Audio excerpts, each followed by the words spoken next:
they got another game for a problem because they shoot up all my son then too.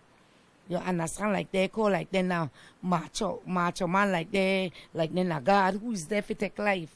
A grieving mother's sorrow echoes through the community.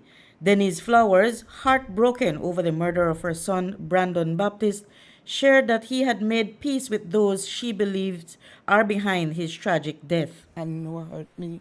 My son make the peace with the same there, and the same there still kill my picnic. Friday night, police had received information of shots fired at the Marion Jones Sporting Complex. Based on the information received, the police responded, and upon arrival, they encountered the lifeless body of a male person identified as Brandon Baptist. Commissioner of Police Chester Williams told reporters today that Baptist went to the game after he learned of a dispute among others.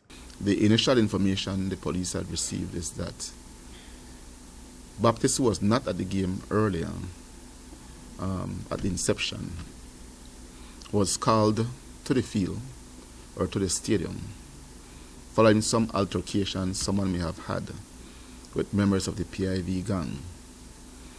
And upon arrival, he was there hanging out with other members of the BLC. They were at the lower end of the bleacher, and the PIV were at the upper end in the same line of bleachers.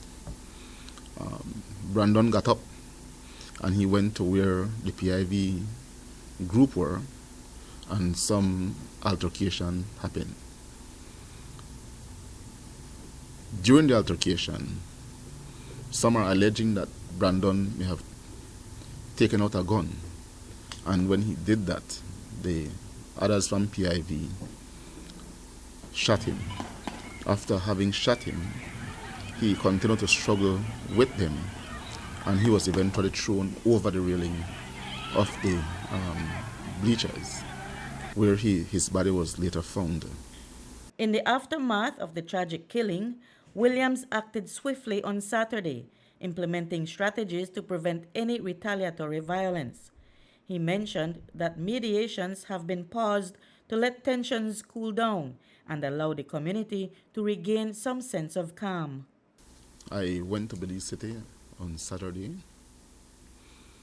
Myself and Mr. Greenwich, we met with the senior command in Eastern Division, Mr. Romero and his team, strategizing to ensure that we put things in place to avert any possible retaliation.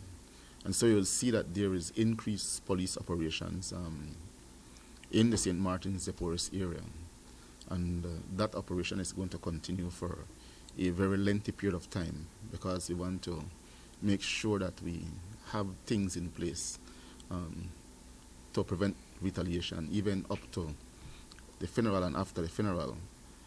I have also advised the mediation team, Brother Nuri and Brother Foti, that we're not going to engage into no mediation at this time, because we don't want to bring the group together.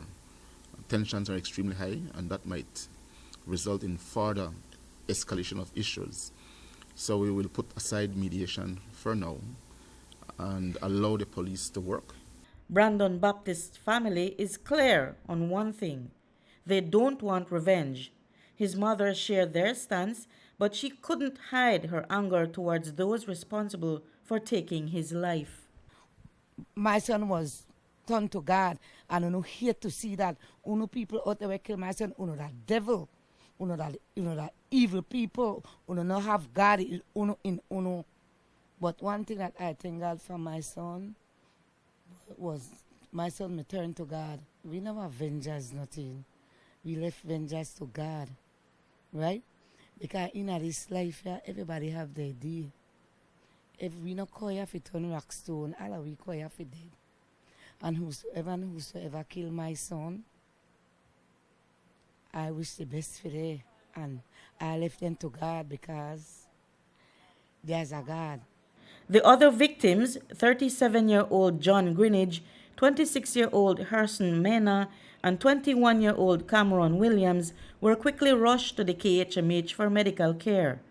Greenidge and Mena are still in the hospital, while Williams was treated and has since been released. Reporting for News 5, I'm Marion Ali.